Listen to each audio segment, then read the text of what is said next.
बाहर अंधेरा है, लगभग 2 बज रहे हैं। आप बाहर जाकर आसमान की ओर देखते हैं और यहाँ है चमकीला पूर्ण चंद्रमा। आपको लगता होगा कि आप पृथ्वी के प्राकृतिक उपग्रह के बारे में बहुत कुछ जानते हैं, लेकिन मैं आपसे यह पूछना चाहता हूँ, ये कैसे बना? इसका उत्तर है कोई नहीं जानता, लेकिन निश्चित रूप से इसके सिद्धांत हैं। सबसे लोकप्रिय सिद्धांत, जिसे विशाल प्रभाव सिद्धांत कहा जाता है, का दावा है कि चंद्रमा पृथ्वी और किसी अन्य ग्रह के बीच टकराव के दौरान बना था। यह ग्रह हमारे ग्रह से छोटा रहा होगा, मंगल के आकार का, और टक्कर भी संभवतः 4-5 अरब साल पहले हुई होगी। कैप्चर थ्योरी नामक एक अन्य सिद्धांत का दावा है कि चंद्रमा एक क्षुद्र ग्रह या कोई अन्य भटकता हुआ पिंड हुआ करता था। यह सौरमंडल में कहीं और बना था। जब यह पृथ्वी के पास से गुजर रहा था तो यह हमारे ग्रह के गुरुत्वाकर्षण द्वारा पकड़ा गया। लेकिन यहाँ एक समस्या है। हमारे ग्रह और चंद्रमा में उल्लेखनीय समस्थानिक और रासायनिक समानताएं हैं, इसलिए उनका इतिहास आपस में जुड़ा हुआ होना चाहिए, जिसका मतलब है कि चंद्रमा कहीं और नहीं बना होगा। अन्य विशेषज्ञों का मानना है कि अतीत में किसी समय पृथ्वी इतनी तेजी से घूम रही थी कि उसका कुछ पदार्थ टूट गया। यह जल्द ही हमारे ग्रह की परिक्रमा करने लगा। इसी तरह से चंद्रमा आकाश में दिखाई दिया। लेकिन फिर एक समस्या है। इस मामले में चंद्रमा पर खनिजों का अनुपात और प्रकार पृथ्वी के समान ही होना चाहिए, लेकिन इनमें थोड़े अंतर हैं। चंद्रमा में ऐसे पदार्थ अधिक मात्रा में पाए जाते हैं जो उच्च तापमान पर बहुत तेजी से बनते हैं। एक और सिद्धांत है, और यह शायद सबसे कम रोमांचक है। यह दावा करता है कि पृथ्वी का प्राकृतिक उपग्रह हमारे ग्रह के निर्माण के दौरान पृथ्वी के साथ ही प्रकट हो सकता है। ओह, लेकिन इन दिनों एक और जरूरी सवाल खगोलविदों को व्यस्त रखता है। क्या चंद्रमा वास्तव में पृथ्वी का उपग्रह है या ये 2 जुड़वां ग्रह हैं?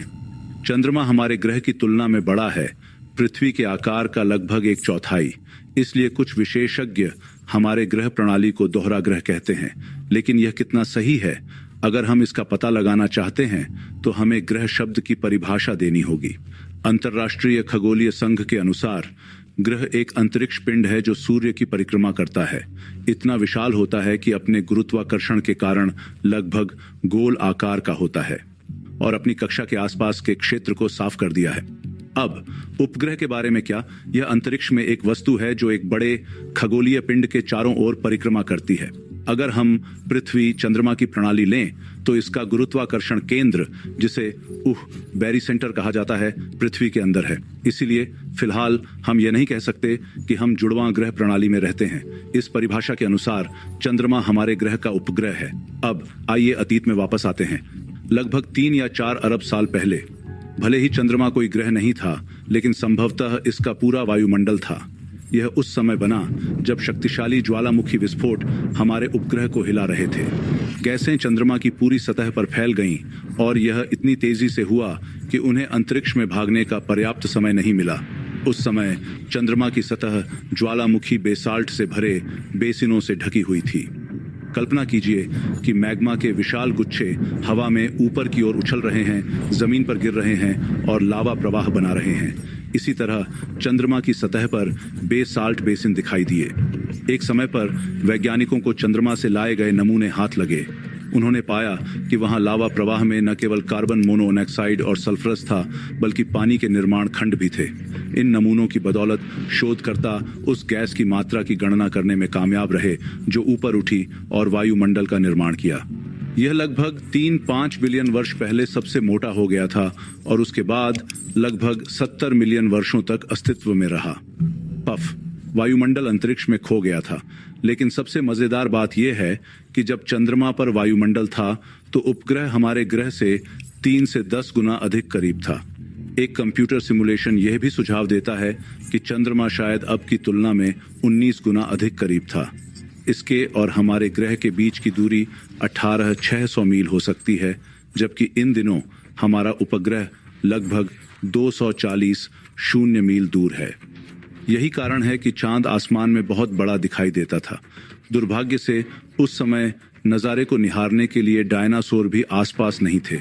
आजकल चांद का वातावरण लगभग न के बराबर है और यही कारण है कि उपग्रह उल्का पिंडों से खुद को बचा नहीं सकता। चांद की सतह पर गड्ढे हैं। तुलना के लिए हमारे ग्रह पर लगभग 190 पहचाने गए प्रभाव गड्ढे हैं। उनमें से कई वनस्पतियों से छिपे हुए हैं या पानी से ढके हुए हैं। लेकिन अगर हम चांद की बात करें तो यह संख्या बहुत ज्यादा है। कई मिलियन, और उनमें से लगभग 5012 मील से ज्यादा चौड़े हैं। और चूंकि चांद पृथ्वी की तुलना में भूकंपीय रूप से कम सक्रिय है, इसलिए ये क्रेटर और अन्य प्राचीन संरचनाएं सदियों तक एकदम सही स्थिति में रहती हैं। जब आप चांद को देखते हैं तो यह रात के आसमान में सबसे चमकीला पिंड होता है, लेकिन वास्तव में इसकी सतह अंधेरी होती है, क्योंकि हमारे प्राकृतिक उपग्रह की परावर्तकता डामर की तुलना में थोड़ी ज्यादा होती है। अंतरिक्ष दल 3 साल से अधिक समय से प्रक्षेपण के लिए तैयारी कर रहा था। इस अजीब ग्रह पर उतरने की तैयारियों में ग्रैंड कैनियन में चट्टान के नमूने एकत्र करना और उनका अध्ययन करना, नेवादा राष्ट्रीय सुरक्षा स्थल में प्राचीन ज्वालामुखी संरचनाओं की खोज करना और हवाई में विभिन्न स्थानों पर गैस और लावा वेंट, लावा झीलों और गड्ढे के गड्ढों को देखना शामिल था। सूक्ष्म गुरुत्वाकर्षण स्थितियों का विरोध करने में सक्षम होने के लिए उन्होंने सीखा कि कैसे पट्टियों से बंधे और बगल में लटके हुए और आगे बढ़ने की कोशिश करके तिरछा चलना है दीवारों के साथ। उन्हें यह सुनिश्चित करने के लिए गहन आहार और नींद की व्यवस्था के माध्यम से अपनी सीमाओं का परीक्षण करना पड़ा कि वे बाहरी अंतरिक्ष में सुरक्षित रहेंगे। उन्हें इस नई दुनिया की सतह पर पहुंचने में 3 दिन 3 घंटे और 39 मिनट लगे, जिसे शांति का सागर कहा जाता है। वे तूफानों के महासागर या केंद्रीय खाड़ी के लिए जा सकते थे, लेकिन उन्होंने उतरने के लिए इस स्थान को चुना क्योंकि यहाँ दृश्यता अच्छी थी और यह अपेक्षाकृत चिकना था और जितना संभव हो उतना कम प्रणोदक के साथ आसानी से पहुंचा जा सकता था। जब वे वहां पहुंचे तो सबसे पहली चीज जो उन्होंने नोटिस की वह यह थी कि उस जगह से बदबू आ रही थी। यह एक विज्ञान कथा उपन्यास की शुरुआत की तरह लग सकता है, लेकिन यह वास्तव में सच्ची कहानी है कि कैसे अपोलो 11 मिशन 20 जुलाई 1959 को चंद्रमा पर उतरा। तब से चंद्रमा पर 12 मानव आगंतुक आ चुके हैं। आज तक हम इसे अपना पड़ोसी अंतरिक्ष मित्र मानते हैं, लेकिन अभी भी इस रहस्यमय उपग्रह के बारे में हमें बहुत कुछ पता नहीं है। और यह कोई आश्चर्य की बात नहीं है, क्योंकि चंद्रमा वास्तव में हमें हमेशा एक ही चेहरा दिखा रहा है। ऐसा इसलिए है क्योंकि पृथ्वी और उसका एकमात्र स्थायी प्राकृतिक उपग्रह समकालिक घूर्णन में है, जिससे हमें लगता है कि यह हमेशा स्थिर रहता है। सच्चाई यह है कि यह एक निश्चित स्थिति में नहीं है और यह वास्तव में हर साल पृथ्वी से 5 इंच दूर होता जा रहा है। मानो या न मानो, पृथ्वी और चंद्रमा 238,855 मील की दूरी पर होने के बावजूद एक दूसरे को गहराई से प्रभावित करते हैं। जबकि चंद्रमा हमारे ग्रह की सतह पर समुद्र और महासागरों के ज्वार के लिए आंशिक रूप से जिम्मेदार है, हमारी पृथ्वी वास्तव में चंद्रमा पर होने वाली हलचल के लिए जिम्मेदार है। उन्हें चंद्र भूकंप कहा जाता है और वे भूकंपों की तुलना में बहुत लंबे समय तक चलते हैं। उनमें से कुछ आधे घंटे तक चलते हैं। यह हमें गर्मियों की रात में बिल्कुल गोल लग सकता है, लेकिन चंद्रमा वास्तव में अंडाकार है। नींबू जैसा आकार पृथ्वी के गुरुत्वाकर्षण खिंचाव के कारण होता है। जब बात इंसानों के पैरों के निशानों की आती है तो हमारे चंद्रमा पर पैरों के निशानों से कहीं ज्यादा निशान है। 1969 में अमेरिकी अंतरिक्ष यात्रियों ने हमारे उपग्रह की सतह पर कई चीजें छोड़ी थीं, जैसे कि 2 गोल्फ बॉल, मशहूर कलाकार एंडी वारहोल की एक ड्राइंग और महारानी एलिजाबेथ द्वितीय का एक संदेश, जो आज तक चंद्रमा पर चलने वाले अंतिम लोगों में से एक हैं। यूजीन सेरनन नामक एक अंतरिक्ष यात्री ने 1972 में चंद्रमा की सतह पर अपनी बेटी के नाम के पहले अक्षर लिखे थे। चूंकि ऐसा लगता है कि वहां कोई हवा या किसी अन्य प्रकार का मौसम परिवर्तन नहीं है, इसलिए TDC अक्षर वहां स्थायी रूप से रह सकते हैं। वास्तव में चांद से एलर्जी होना संभव है। अपोलो 17 मिशन के एक अंतरिक्ष यात्री हैरिसन जैक श्मिट ने समुद्र में एक घाटी में कुछ समय बिताया, शांति का। फिर चालक दल के चंद्र मॉड्यूल में वापस चढ़ गया, लेकिन उस पर कुछ चांद की धूल थी। जैसे ही उसने अपना स्पेस सूट उतारा, उसकी आंखें लाल हो गईं, उसे छींकें आने लगीं और अन्य एलर्जी प्रतिक्रियाएं हुईं जो 2 घंटे तक चली। चूंकि यह हमारे बहुत करीब है, इसलिए हमने स्थापित किया है कि चंद्रमा का अपना एक समय क्षेत्र है। हम इसे चंद्र मानक समय कहते हैं, लेकिन यह पृथ्वी के समय के अनुरूप नहीं है।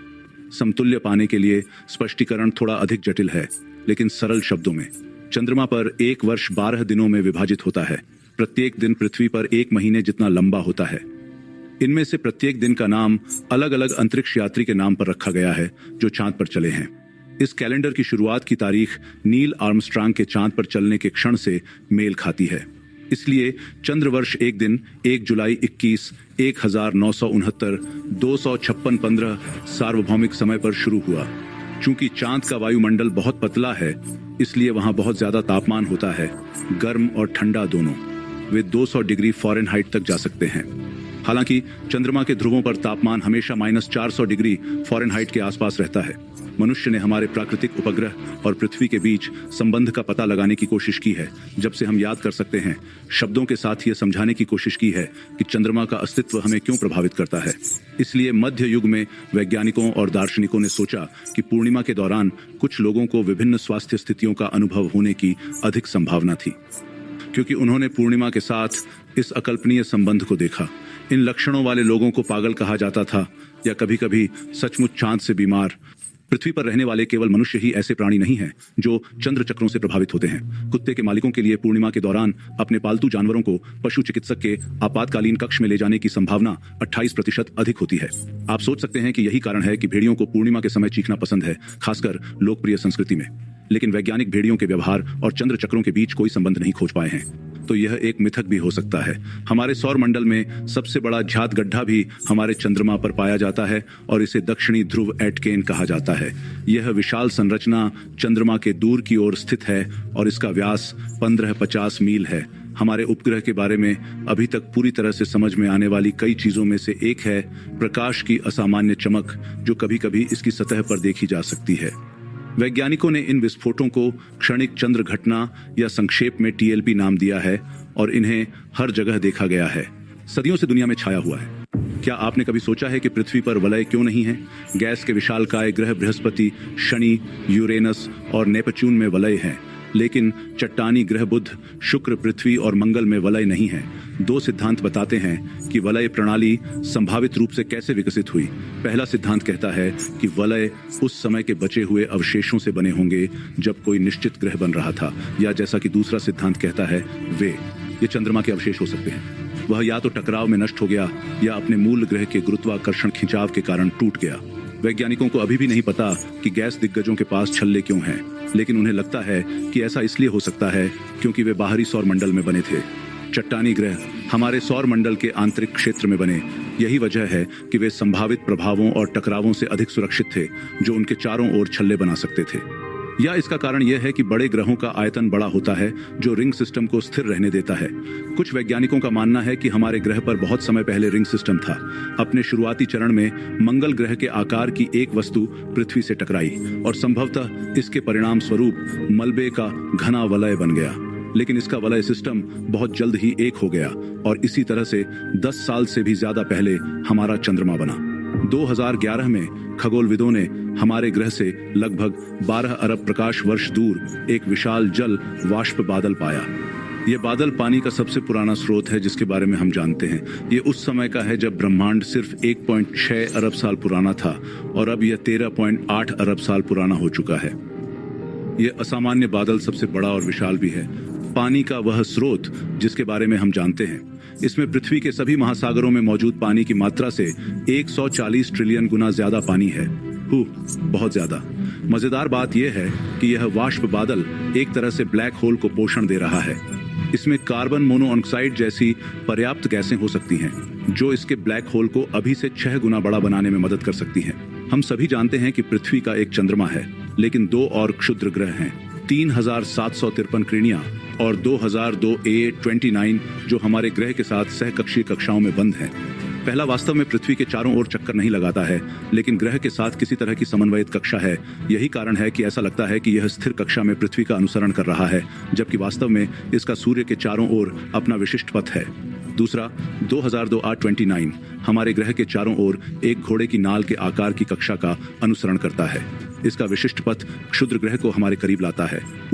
हर 95 साल में आप नेपच्यून को एक बेहद ठंडा और अंधेरा स्थान मानते हैं। आखिरकार यह एक बर्फ का विशालकाय ग्रह है जो सूर्य से 2.8 अरब मील दूर है। वहां बहुत ज्यादा धूप नहीं है, इसलिए नेपच्यून पर दोपहर हमारे ग्रह पर गोधूलि के समान है। लेकिन यह बर्फ का विशालकाय ग्रह अपनी गर्मी खुद ही पैदा करता हुआ प्रतीत होता है। सटीक रूप से कहें तो सूर्य से मिलने वाली गर्मी से 2-6 गुना ज्यादा गर्मी। यह संभवतः ग्रह के केंद्र के पास के सभी दबावों के कारण है। यह हाइड्रोजन बनाता और छोड़ता है, जो नेपच्यून के केंद्र को 9300 डिग्री फ़ारेनहाइट के पागल तापमान पर रखता है। लेकिन इसका वातावरण अभी भी काफी ठंडा है। यह लगभग -240 डिग्री फ़ारेनहाइट से -330 डिग्री फ़ारेनहाइट तक है। जब कोई तूफानों का जिक्र करता है तो आप किस आकार के बारे में सोचते हैं? शायद तूफानों के लंबे अंडाकार और शंखवाकार बवंडर। लेकिन यह कुछ ऐसा है जो हम पृथ्वी पर देखते हैं। शनि के उत्तरी ध्रुव पर कम से कम पिछले 40 वर्षों से एक तूफान चल रहा है और इसका आकार षटकोणीय है। इस तरह के अजीब आकार का शायद शनि की अशांत गैस या शायद जोनल जेट से कुछ लेना देना है, जो कई क्षेत्रों में फैले हुए हैं, मीलों नीचे अत्यंत उच्च दबाव वाले क्षेत्र में। क्या आपने कभी सोचा है कि ग्रह क्यों नहीं टिमटिमाते हैं जबकि तारे टिमटिमाते हैं? बात यह है कि यदि आप बाहर थे अंतरिक्ष में, आप उन्हें टिमटिमाते हुए बिल्कुल नहीं देखेंगे। हम सितारों को टिमटिमाते हुए इसलिए देखते हैं क्योंकि पृथ्वी का वायुमंडल है। एक तारे से आने वाली पिन के आकार की रोशनी वायुमंडल से टकराती है। वायुमंडल फिर इसे अपवर्तित करता है, जिससे प्रकाश जिगजैग में दूर चला जाता है। इसे ही हम टिमटिमाते हुए देखते हैं। ग्रह हमें सिर्फ पिन पॉइंट से कहीं ज्यादा बड़े दिखाई देते हैं, और हाँ, वायुमंडल से टकराने के बाद भी उनकी रोशनी जिगजैग होती है। लेकिन ये गतियाँ एक दूसरे को रद्द कर देती हैं। यही कारण है कि हम टिमटिमाते हुए नहीं, बल्कि केवल एक स्थिर चमक देखते हैं। कुछ क्षेत्रों में आप तापमान में बड़े बदलाव की उम्मीद कर सकते हैं। उदाहरण के लिए मोंटाना में, जहां एक ही दिन में तापमान 0 से 50 डिग्री फ़ारेनहाइट से 40 डिग्री फ़ारेनहाइट तक चला गया। हाँ, बहुत कुछ लगता है, लेकिन यह अभी भी पारे की तुलना में कुछ भी नहीं है, जहां तापमान एक ही दिन में 1000 डिग्री फ़ारेनहाइट से अधिक बदलता है। वे रात में 0 से 280 डिग्री फ़ारेनहाइट पर शुरू होते हैं और अंततः दिन के समय 800 डिग्री फ़ारेनहाइट तक चले जाते हैं। कल्पना कीजिए कि आपको बुध पर 24 घंटे की एक यात्रा के लिए तैयार रहने के लिए किस तरह की अलमारी की ज़रूरत होगी। हमारे ग्रह का वायुमंडल गायब क्यों नहीं हो जाता और अंतरिक्ष के शून्य में गायब क्यों नहीं हो जाता? भले ही हम उन्हें देख नहीं सकते, लेकिन हमारे वायुमंडल में मौजूद गैस और वाष्प के अणुओं में सभी का द्रव्यमान होता है।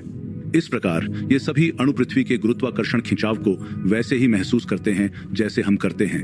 वे बच सकते हैं, सच है, अगर उनके पास पर्याप्त ऊर्जा होती। उदाहरण के लिए, अगर हमारा ग्रह सूर्य के करीब होता तो वायुमंडल अधिक गर्म होता और इसके अणु आसानी से दूर जा सकते थे। लेकिन सौभाग्य से पृथ्वी सूर्य से बिल्कुल सही दूरी पर है और इसका द्रव्यमान इतना है कि इसका वायुमंडल उसी स्थान पर बना रहता है। जब आप ज्वालामुखियों के बारे में सोचते हैं तो आप शायद उनसे निकलने वाले गर्म पिघले हुए लावा की कल्पना करते हैं। कम से कम पृथ्वी पर तो ऐसा ही होता है, लेकिन अंतरिक्ष में ज्वालामुखी मीथेन, पानी या यहाँ तक कि अमोनिया भी उगल सकते हैं। ज्वालामुखी से कुछ खास पदार्थ भी निकल सकते हैं जो फटने के बाद जम जाते हैं। फिर वे जमी हुई भाप और किसी तरह की ज्वालामुखी बर्फ में बदल जाते हैं। बृहस्पति के चंद्रमा यूरोपा और आयो पर, प्लूटो और शनि के चंद्रमा टाइटन पर भी यह एक आम बात है। इन्हें क्रायोवोल्केनो कहा जाता है और आयो में बहुत सक्रिय ज्वालामुखी हैं। वहां पर आपको जमे हुए वाष्प के गुब्बार के साथ सैकड़ों वेंट दिखेंगे जो लगभग 250 मील तक फैले हुए हैं, और नासा के वाहनों ने वास्तविक समय में कुछ विस्फोटों को कैप्चर भी किया है। धमाका, ग्रह, चंद्रमा, क्षुद्र ग्रह, धूमकेतु और तारे, वे सभी टकरा सकते हैं, और आकाशगंगाएं भी। हमारी आकाशगंगा मिल्की वे हमारे सबसे करीबी आकाशगंगा पड़ोसी एंड्रोमेडा से 2.5 मिलियन प्रकाश वर्ष दूर है। खगोलविदों का मानना है कि आकाशगंगा टकराव की राह पर है, जो दूर के भविष्य में दोनों आकाशगंगाओं को नष्ट कर देगी, या कम से कम उन आकाशगंगाओं को नष्ट कर देगी जिन्हें हम जानते हैं। दोनों आकाशगंगाएं एक दूसरे की ओर तेजी से बढ़ रही हैं, 250 मील प्रति घंटे की रफ्तार से। यह अराजक होगा और कई ग्रह और तारे टकराव से बच नहीं पाएंगे।